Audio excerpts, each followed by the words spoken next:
नमस्कार, मैं चुनचुन कुमार। स्वागत है झारखंडी हिंदी न्यूज पर। चलिए जानते हैं आज की छोटी बड़ी सभी महत्वपूर्ण खबरों को। आज की पहली और बड़ी खबर की बात करें तो जिन राज्यों में खुले स्कूल, वहां बच्चों में तेजी से बढ़ा कोरोना संक्रमण। देश में इन दिनों विशेषज्ञ कोरोना वायरस संक्रमण की तीसरी लहर आने की चेतावनी दे रहे हैं। इस बीच कुछ राज्यों ने अपने यहाँ स्कूल को पूरी तरह से खोल दिया है। ऐसे में इनमें से अधिकांश राज्यों में बच्चों में पिछले कुछ दिनों से कोविड के मामले में तेजी देखने को मिली है। बच्चों में कोरोना वायरस के बढ़ते मामले 6 राज्यों में अधिक मिल रहे हैं। ये राज्य हैं पंजाब, बिहार, मध्य प्रदेश, गुजरात, छत्तीसगढ़ और उत्तराखंड। वहीं झारखंड और चंडीगढ़ में इसके उलट हो रहा है। झारखंड की बात करें तो झारखंड में 9 अगस्त को स्कूल खोले गए थे। यहाँ कोरोना वृद्धि 0.9% कम हो गई है। अगली बड़ी खबर की बात करें तो 19 सितंबर को 2 पालियों में होगी जेपीएससी की 7वीं संयुक्त सिविल सेवा प्रारंभिक परीक्षा। झारखंड लोक सेवा आयोग की 7वीं संयुक्त सिविल सेवा प्रारंभिक परीक्षा 19 सितंबर को 2 पालियों में होगी। आयोग ने बुधवार को इस परीक्षा से संबंधित महत्वपूर्ण सूचनाएं जारी कर दी है। सुबह 10 बजे से दोपहर 12 बजे तक की पहली पाली की परीक्षा में सामान्य अध्ययन विषय के पहले पत्र तथा अपराह्न 2 से 4 बजे तक की दूसरी पाली की परीक्षा में सामान्य अध्ययन विषय की ही दूसरी पत्र की परीक्षा होगी। अभ्यर्थियों को परीक्षा के समय यह स्व घोषणा पत्र देना होगा कि उसे ना तो बुखार, सर्दी, बदन दर्द या खांसी है और न ही वह हाल में किसी कोरोना पॉजिटिव के संपर्क में आया है। परीक्षार्थियों को मास्क या फेस कवर पहनना तथा कोविड नियमों का पालन करना अनिवार्य होगा। वहीं सभी परीक्षार्थियों को पारदर्शी छोटे आकार के शीशी में हैंड सैनिटाइजर भी लाने को कहा गया है। अगली बड़ी खबर की बात करें तो क्या झारखंड में भी मंडरा रहा है डेल्टा प्लस वेरिएंट का खतरा? जांच में इतने मामले आए सामने। झारखंड में अब तक राज्य में कोरोना के डेल्टा प्लस वेरिएंट का कोई भी मामला नहीं आया है। यहाँ डेल्टा वेरिएंट की संख्या ज्यादा है। राज्य सरकार द्वारा कराए गए जीनोम सीक्वेंसिंग की रिपोर्ट यह स्पष्ट हुआ है। इसके अलावा अल्फा और कप्पा के भी मामले आए हैं। राज्य सरकार द्वारा भुवनेश्वर स्थित लैब में जीनोम सीक्वेंसिंग के लिए 5 जुलाई तक कुल 926 सैंपल भेजे गए थे, जिनमें 426 में अलग अलग वेरिएंट मिले हैं। रिपोर्ट के अनुसार 18 वर्ष से कम आयु के 17 बच्चों में डेल्टा व अल्फा वेरिएंट मिले हैं। इसमें 10 में डेल्टा व 7 में अल्फा वेरिएंट मिले हैं, जबकि 8 बच्चों में अन्य प्रकार के वेरिएंट मिले हैं जिन्हें गंभीर नहीं माना गया है। अगली बड़ी खबर की बात करें तो रूपा तिर्की मामले की जांच का जिम्मा सीबीआई को। हाईकोर्ट के फैसले से परिजन खुश। झारखंड में साहेबगंज की चर्चित रूपा तिर्की की संदिग्ध मौत मामले की जांच अब देश की सबसे बड़ी जांच एजेंसी सीबीआई करेगी। झारखंड हाई कोर्ट ने बुधवार को सुनवाई के दौरान इस पर अपनी मुहर लगा दी। कोर्ट के इस फैसले के बाद पीड़ित परिवार के मायूस चेहरे पर मुस्कान आ गई। दरअसल सीबीआई जांच की मांग को लेकर मृतक रूपा तिर्की के पिता देवानंद उरांव ने हाईकोर्ट में याचिका दायर की थी। हाईकोर्ट ने जिस पर बुधवार को सुनवाई करते हुए अपना फैसला सुनाया। साथ ही इसी मामले में अधिवक्ता और अपर महाधिवक्ता के खिलाफ अवमाननावाद भी चलाने का निर्देश दिया। अगली बड़ी खबर की बात करें तो रांची में होल्डिंग टैक्स नहीं देने वाले 20,000 लोगों को नोटिस, जुर्माना के साथ वसूला जाएगा टैक्स। रांची नगर निगम ने होल्डिंग टैक्स नहीं देने वालों के खिलाफ शिकंजा कसना शुरू कर दिया है। होल्डिंग टैक्स वसूली करने वाली एजेंसी श्री पब्लिकेशन ने 20,000 ऐसे लोगों को चिन्हित किया है। इन लोगों के खिलाफ नोटिस तैयार कर ली गई है। नोटिस देने का काम शुरू कर दिया गया है। गौरतलब है कि राजधानी में 2,25,000 के आसपास होल्डिंग नंबर है। इसमें से 2 लाख के आसपास लोग टैक्स देते हैं, 25,000 लोग टैक्स नहीं देते हैं। इन 25,000 लोगों से रांची नगर निगम अब वसूली करेगा। अगली बड़ी खबर की बात करें तो आर्थिक रूप से कमजोर परिवार के बच्चों को दिया जाएगा कंप्यूटर व सॉफ्ट स्किल का प्रशिक्षण। धनबाद जिला प्रशासन एवं एसीसी ट्रस्ट के संयुक्त तत्वाधान में CSR योजना के तहत जरूरतमंद विद्यार्थियों के कंप्यूटर साक्षरता के लिए world on wheel computer hitech bus को उपायुक्त संदीप सिंह एवं एसएसपी संजीव कुमार ने हरी झंडी दिखाकर समाहरणालय परिसर से रवाना किया। उपायुक्त ने बताया कि जिला प्रशासन की पहल पर एसीसी ट्रस्ट एवं जिला प्रशासन के संयुक्त तत्वाधान में world on wheel computer hitech bus की आज शुरुआत की गई है। इसके माध्यम से जिले के विभिन्न क्षेत्रों में योग्य एवं आर्थिक रूप से कमजोर परिवार के बच्चों को चिन्हित कर कंप्यूटर स्किल एवं सॉफ्ट स्किल का प्रशिक्षण दिया जाएगा। अगली बड़ी खबर की बात करें तो चतरा में घर घर शुद्ध जल मुहैया कराने की योजना पर सुस्ती का ग्रहण। हंटरगंज प्रखंड के 16 गांवों को शुद्ध पेयजल उपलब्ध कराने की योजना पर सुस्ती का ग्रहण लगा हुआ है।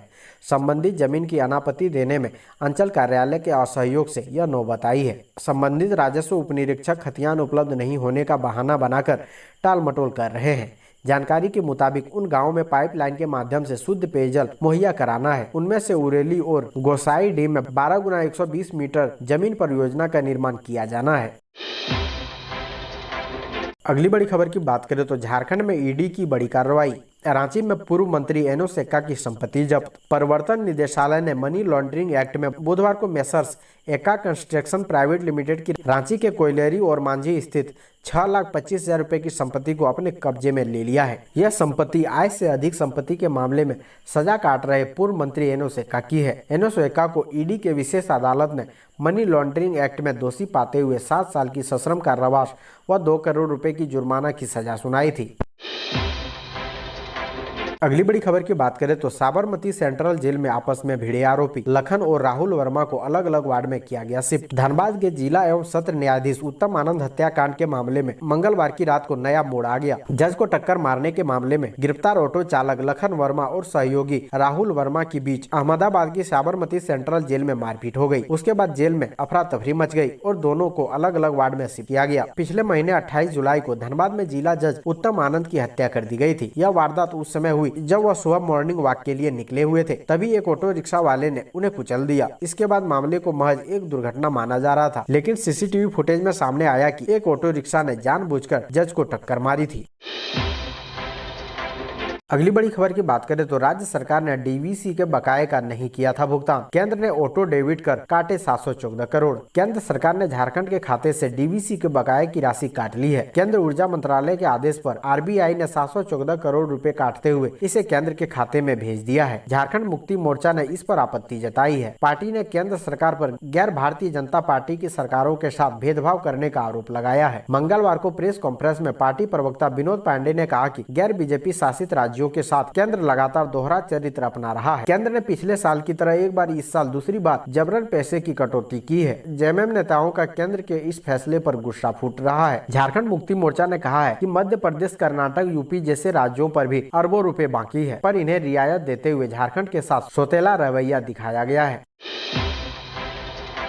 अगली बड़ी खबर है जमशेदपुर से। राहत की सांस लीजिए, कोरोना से मुक्त हुआ गांव। अब शहर में सिर्फ 14 मरीज। अगर इसी तरह कोरोना मरीजों की संख्या घटती रही तो बहुत ही जल्द ही पूर्वी सिंहभूम जिला कोरोना रोग मुक्त हो जाएगा। फिलहाल जिले के ग्रामीण क्षेत्रों में कोरोना से मुक्त हो चुका है। अब सिर्फ शहरी में ही 14 मरीज बचे हैं जो जल्द ही स्वस्थ हो जाएंगे। 14 संक्रमित मरीजों में से एक की भी स्थिति गंभीर नहीं है, सबकी स्थिति सामान्य है। उम्मीद है कि अगले एक सप्ताह के अंदर ये सभी मरीज स्वस्थ हो जाएंगे। अगर नए मरीज नहीं मिले तो जिला कोरोना से मुक्त हो जाएगा। आपको बता दें कि जिले में पहली बार 16 माह पूर्व यानी 11 मई 2020 को कोरोना के 2 मरीज मिले थे। उसके बाद से पहली बार जिले के 7 प्रखंड कोरोना मुक्त हुआ है।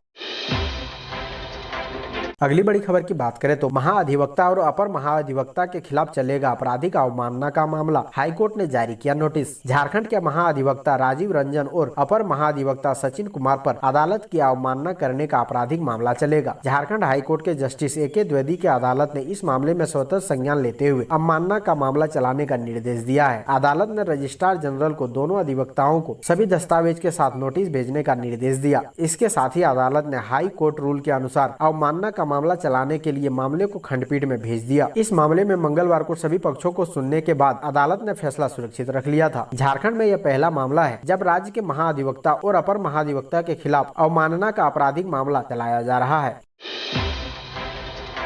अगली बड़ी खबर की बात करें तो बाबा मंदिर में सालों भर रहती थी भीड़। कोरोना के कारण अब छाई है वीरानी, अर्थव्यवस्था भी चौपट। झारखंड के बाबा मंदिर को खोलने के लिए लंबे समय से मांग चल रही है, लेकिन सरकार की तरफ से कोई निर्देश नहीं आया है। इसे लेकर वहां के स्थानीय लोग खासा नाराज हैं, खासकर के पंडा समाज के लोग। सोमवार को बाबा मंदिर को खोलने की मांग को लेकर देवघर बंद का आह्वान किया गया था। जिले में हर साल 80 लाख शिव भक्त आते हैं। इसमें न सिर्फ मंदिर के पुजारियों की स्थिति अच्छी रहती है, बल्कि मंदिर के अगल बगल लगने वाली होटल, व्यवसायी और दुकानदारों की अच्छी कमाई होती है। इसी तरह पेड़ा, चूड़ा, चूड़ी और सिंदूर का कारोबार वालों को प्रति वर्ष करोड़ों की आय होती है। भक्तों के यहाँ आने से धर्मशाला या होटल मालिकों की भी अच्छी कमाई होती थी, लेकिन बंद रहने से उनकी भी माली हालात खास्ता हो चली है। कुल मिलाकर अगर देखा जाए तो बाजार बिल्कुल ठप से हो गया है, क्योंकि मंदिर से ही सबकी आमदनी जुड़ी है।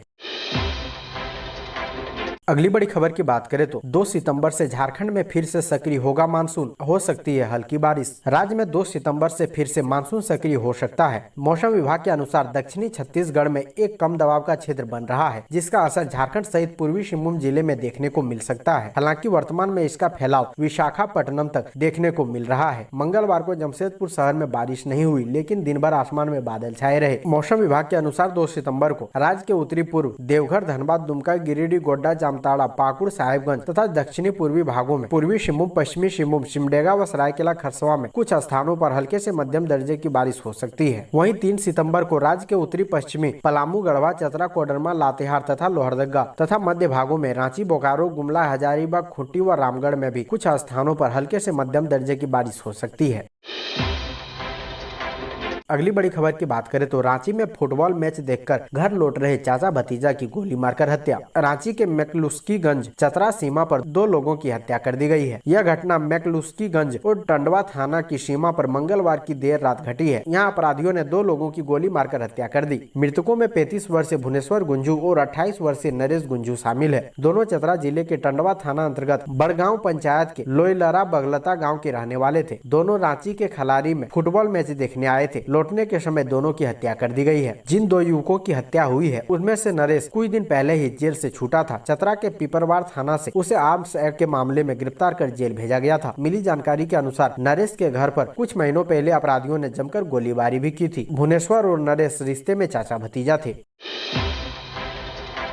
अगली बड़ी खबर की बात करें तो नक्सलियों के ट्रेनिंग कैंप और मिनी गन फैक्ट्री का उद्भेदन, 200 कारतूस बरामद। झारखंड के चतरा जिला पुलिस ने विशेष अभियान में नक्सलियों के ट्रेनिंग कैंप और मिनी गन फैक्ट्री का उद्भेदन कर हथियार समेत अन्य सामान बरामद किया है। पुलिस अधीक्षक राकेश रंजन ने बुधवार को यहां संवाददाता सम्मेलन में बताया कि सूचना मिली थी कि प्रतिबंधित नक्सली संगठन तृतीय सम्मेलन प्रस्तुति कमेटी का जोनल कमांडर और 20 लाख का इनामी नक्सली आक्रमण अपने दस्तों के साथ किसी बड़ी घटना को अंजाम देने की फिराक में चतरा पलामू सीमा पर स्थित जंगली इलाकों में भ्रमणशील है। वो अपने दोस्तों के साथ इलाके में किसी बड़ी घटना को अंजाम देने की योजना बना रहा है। सूचना पर त्वरित कार्रवाई करते हुए अनुमंडल पुलिस पदाधिकारी अशोक प्रियदर्शी के नेतृत्व में पुलिस और झारखंड जगुआर की संयुक्त टीम बनाकर अभियान चलाने का निर्देश दिया गया।